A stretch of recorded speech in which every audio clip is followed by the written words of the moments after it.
आत्मीय शिष्यों और साथ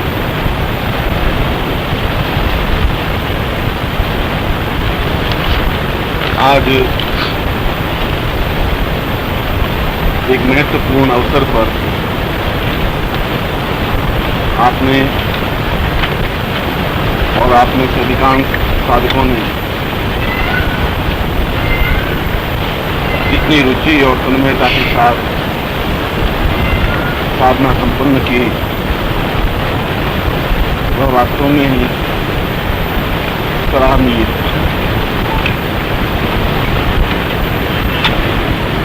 जितना और जो कुछ मैंने अनुभव किया है उस दृष्टि से आपने साधना के प्रति एक ललक है और मन में एक चिंगारी है कि सफलता प्राप्त की जाए और इस उद्देश्य में अधिकांशतः आप सफल हुए भी हैं।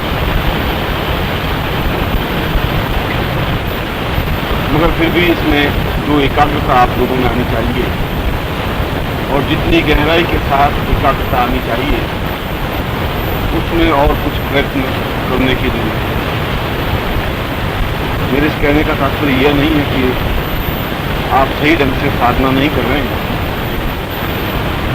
मगर इस साधना के रूप में आप और भी ज्यादा गहराई और तन्मयता के साथ कार्य संपन्न कर सकते हैं। फिर भी आपने जो कुछ किया वास्तव में ही सराहनीय है और मैं उम्मीद नहीं कर रहा था कि आप इतनी तन्मयता के साथ मंत्र जाप करते हुए साधना में सफलता प्राप्त कर सकते। इसके लिए मैं आपको आशीर्वाद प्रदान करता हूँ कि आपका जीवन सभी दृष्टियों से पूर्ण, संपन्न, सुखी और सफल। जहाँ साधना का प्रश्न उठा है वहाँ सही अर्थों में साधक और शिष्य में बहुत बड़ा अंतर नहीं होता। जो साधक है वह शिष्य है और जो शिष्य है वह साधक है, क्योंकि शिष्य बनने के लिए वह पहले साधक बने, यह अवश्य और अवश्यंभावी होता है। शिष्य अपने आप में कोई एक भीड़ नहीं होती, कोई अनियंत्रित कोई जलसा या समारोह नहीं होता, कोई ऐसी गैदरिंग नहीं होती कि 25, 5, 2000, 10,000 लोग इकट्ठे हो गए और उसको शिष्यों की भीड़ या शिष्यों की फौज या शिष्य समुदाय कहा जाए, ऐसा नहीं होता। शिष्य तो एक सौभाग्य होता है गुरु के लिए कि उसे शिष्य मिले, और यदि जीवन भर के प्रयत्न के बाद एक शिष्य भी मिल जाता है तो गुरु अपने आप को सफल और गौरवान्वित अनुभव करने लगता है। रामकृष्ण परमहंस के पास एक ही शिष्य सही अर्थों में मिला जिसको नरेंद्र या विवेकानंद कहा गया। रामकृष्ण परमहंस ने अपने विचारों और अपनी साधना को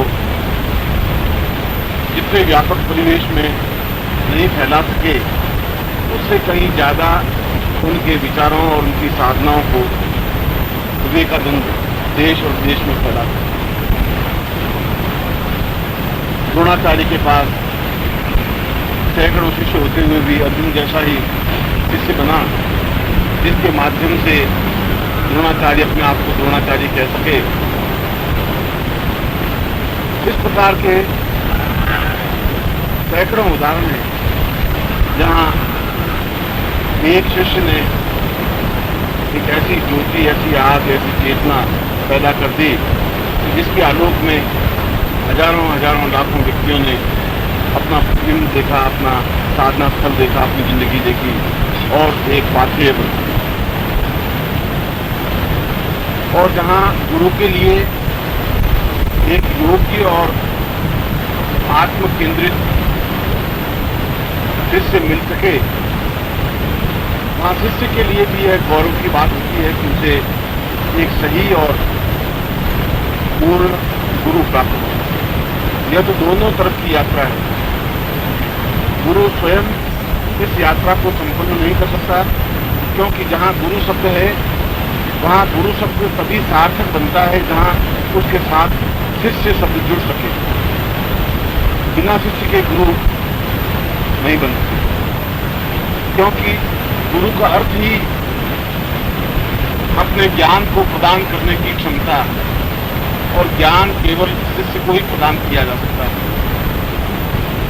यह दोनों का एक अन्योन्याश्रय संबंध है। मगर इन दोनों स्थितियों में एक पूर्ण कुंभ है तो दूसरा रिक्त कुंभ, खाली गड़ा है। क्योंकि जहाँ शिष्य है वहाँ पात्रत्व है, रिक्तता है, खालीपन है, तभी तो वह शिष्य है। शिष्य होने के लिए आवश्यक है कि वह अपने आप को पूरी तरह से खाली बनाकर उसके सामने प्रस्तुत कर सके। यदि वह स्वयं भरा हुआ है, चाहे वह अहंकार से भरा हुआ हो, तब भी वह कुछ प्राप्त नहीं कर सकता। और यदि वह ज्ञान से भरा हुआ है, तब भी वह कुछ प्राप्त नहीं कर सकता। यदि वह उसके मन में द्रव्य से संपन्नता, रूप से संपन्नता और किसी भी दृष्टि से संपन्नता अनुभव करता है, तो वह सही अर्थों में शिष्य बनने का अधिकारी नहीं हो सकता। वह व्यापारी बन सकता है, वह नेता बन सकता है, वह पिता बन सकता है, वह और कुछ बन सकता है, शिष्य नहीं बन सकता। शिष्य बनने के लिए तो यह आवश्यक है कि वह बिल्कुल रिक्त होकर के गुरु के पास पहुंच सके। जब कृष्ण सांदीपन आश्रम में पहुंचे, तब वे पूर्ण पुरुष थे इस दृष्टि से कि उन्होंने बचपन में ही, बाल्यावस्था में ही यशोदा को अपने मुंह में और मुंह के द्वारा पूरे ब्रह्मांड का दिग्दर्शन संपन्न करवा दिया। जब यशोदा ने कहा तुमने मिट्टी खाई है और उसने कहा कि मैंने मिट्टी नहीं खाई है, उसने जबरदस्ती जब यशोदा ने उनका मुंह खोला तो यशोदा आश्चर्यचकित रह गई कि जिस मुंह में मैं मिट्टी देखना चाहती थी उस मुंह में तो पूरा ब्रह्मांड समाया हुआ है। ऐसे पूर्ण कृष्ण जब सांदीपन आश्रम में जाते हैं, तब वे दूर शब्दों में अभ्यस्त ना करते हुए कहते हैं कि मैं पूर्णतः शरीर से और मन से, विचारों से और भावनाओं से रिक्त हूं, मगर संपन्नता और पूर्णता प्राप्त करने के लिए आपके चरणों में कुछ यह गुरु की और यह शिष्य की अपने आप में अन्योन्याश्रय, एक दूसरे के प्रति संबंध भावना है। क्योंकि शिष्य वही कहला सकता है जो पूर्णतः खाली होकर के उसके चरणों में जा सके, और गुरु वही कहला सकता है जो उसके खालीपन को पूरी तरह से भर दे। यदि उसके खालीपन को भर नहीं सकता तो वो गुरु कहलाने का अधिकारी भी नहीं बन सकता, क्योंकि उसके आंखों में करुणा होनी चाहिए, स्नेह होना चाहिए, एक ममत्व और अपनत्व होना चाहिए। वह शिष्य को ठीक उसी प्रकार से पालन पोषण करे जिस प्रकार से चिड़िया अपने बच्चे को अपने पंखों के नीचे बिठाकर उसका पूरी तरह से पालन पोषण करती है और हवा में उड़ना सिखाती है। यदि गुरु ऐसा नहीं करता तो सही अर्थों में वह गुरु नहीं कहलाता, क्योंकि उसकी एक मर्यादा है, एक सीमा है।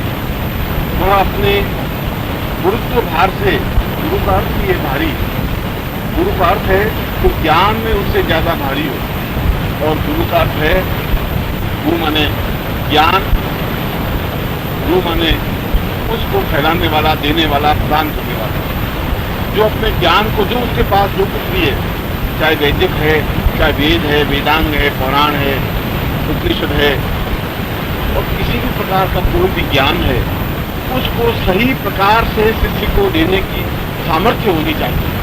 यदि उसमें सामर्थ्य नहीं है तो ठीक उसी गर्दन की तरह है जिसके पीठ पर सैकड़ों वेद पुराण बंधे हुए और वो भार ढोता हुआ इस जीवन को पार कर रहा है। इसलिए गुरु के लिए बिल्कुल शास्त्रों में प्रमाण है कि वह उस गर्दन की तरह अपने जीवन को व्यतीत नहीं करे जो अपने सिर पर और जो अपने पीठ पर केवल वेदों का भार ढोता हुआ चला जाता है।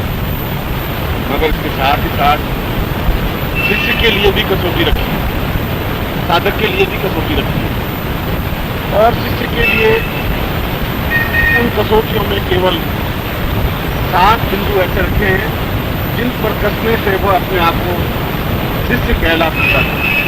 तब वो ये कंफर्म कर सकता है कि मैं शिष्य हूँ या नहीं हूँ। शास्त्रों में उन 7 बिंदुओं को, उन 7 प्रश्नों को सही प्रकार से व्यक्त किया गया। पहला, उन प्रश्नों में, उन विचारों में कहा गया है कि शिष्य गुरु के पास पूरी तरह रिक्त होकर, पूरी तरह खाली होकर बैठे, उसमें किसी प्रकार का अहम नहीं है। यदि कोई संपन्न पिता का पुत्र है, लखपति है, और गुरु निर्धन है,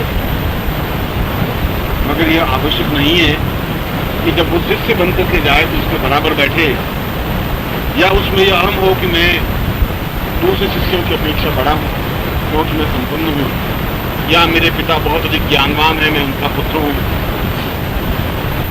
यह चिंतन और यह विचार शिष्य की कसौटी हो ही नहीं सकती। वह जीवन में कुछ भी प्राप्त नहीं कर सकता। उसको प्राप्त करने के लिए अपने आप को पूरी तरह से रिक्त होना ही पड़ेगा।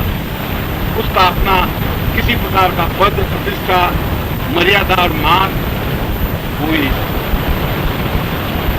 क्योंकि जहाँ गुरु के घर में है वहाँ केवल गुरु के पुत्र के रूप में उसका स्वयं का कोई किसी प्रकार का एक प्रतिष्ठा, किसी प्रकार का पद, किसी प्रकार का गर्व, किसी प्रकार का हम, किसी प्रकार का महत्व नहीं होता। क्योंकि पानी अपने से नीचे बह सकता है, अपने से ऊपर उठ नहीं सकता। ढलान की तरफ तो पानी बह सकता है, मगर यदि पानी चाहे कि मैं ऊपर उठ करके जहाँ गुरु बैठा है वहां जाकर के पहुंच सकूं, पानी नहीं पहुंच सकता। शिष्य तो बिल्कुल पानी की तरह होता है, जल की तरह होता है, तो बराबर बहता रहता है निर्मल।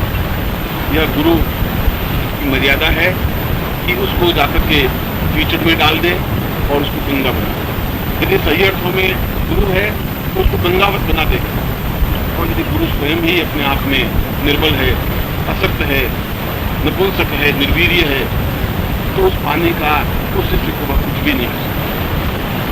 मैं मर्यादा जहाँ शिष्य की समझा रहा हूँ और किसी प्रकार से गुरु के महत्व को नजरअंदाज नहीं कर रहा।